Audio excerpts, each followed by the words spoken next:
So when you say, for example, Santa Claus, which is actually, if you think about it, quite creepy, isn't it?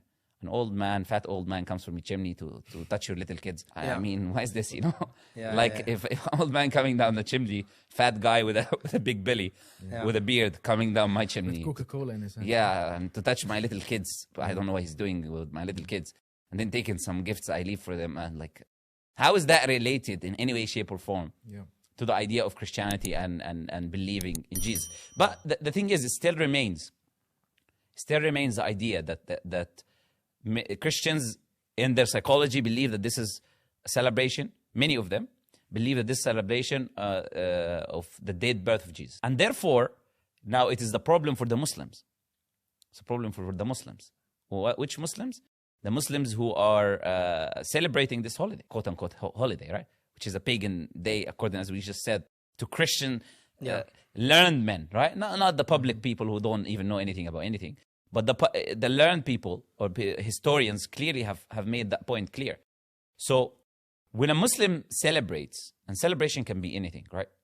Celebration can be saying to them a term in which they use in that, you know, the term what they use, Merry Christmas, the term that specifically they use. Saying that term in that time to someone in that context is a form of celebration. And that's why they always tell you Eid Mubarak, yeah? Eid Mubarak, Eid Mubarak. They tell us, or Ramadan Mubarak, or Ramadan Kareem, whatever term they hear from Muslims. Because what is it? They're congratulating you, celebrating with you the coming of that holiday for you. Or celebration can be putting a Christmas tree, which, as we just said, is literally the Bible. Even the Bible, if you want to talk about Islam, calls it an idol. You're actually putting an idol there, right? Yeah. And a lot of these gifts are given as from people to each other, or as when you give something to a god, you know.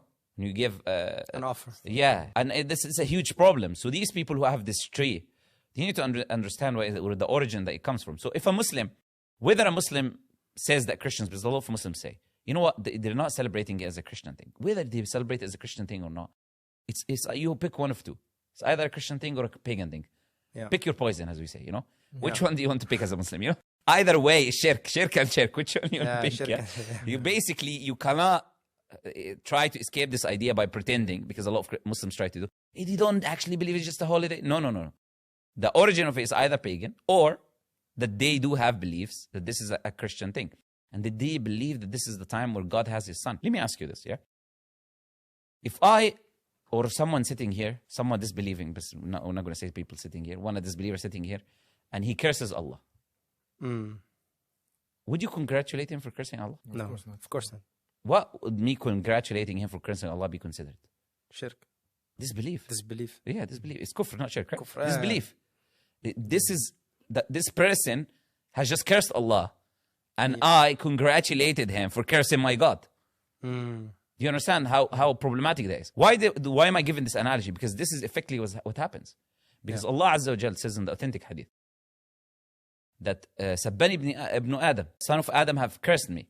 And then Allah explains that he ascribed to me a son. What is the cursing that he did? He ascribed to me a son. وَأَنَا الْأَحَدُ الصَّمَدُ, I'm the one uniquely one. As-Samad, the independent. So when he says Al-Ahad As-Samad, because if you have a son, that son is also God. As-Samad, the self-sufficient, independent. So there is no one that depends. Everyone depends on Allah alone. You cannot be depending on Jesus and Allah.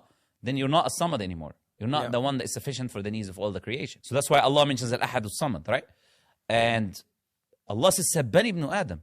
So Allah is telling you to ascribe a son to Allah is cursing Allah, because initially you are demeaning the status of Allah rather than saying that he's one, absolute, self-sufficient. You've ascribed a partner to Allah. And then a Muslim goes and he congratulates the person for cursing Allah, because effectively that's what the holiday is about. It is the celebration of the birth of the son of God. And you have a Muslim who congratulates another person. Muslims need to understand this is like effectively what you're doing. Whether you understand or you don't understand, is effectively what you're doing. Or you're celebrating the association and the people who worship other than Allah and give sacrifices for other than Allah, so they can have good agriculture and good rizq and this. Either way, this is a problem of what you're doing. Yeah. And the fact that there are Christians, or many Christians, that believe that this is the date that the Son of God was born, this is enough for it to be, even if the truth is it isn't, they still believe it. So you congratulating them for it, you're congratulating them for that belief. Yeah, a lot of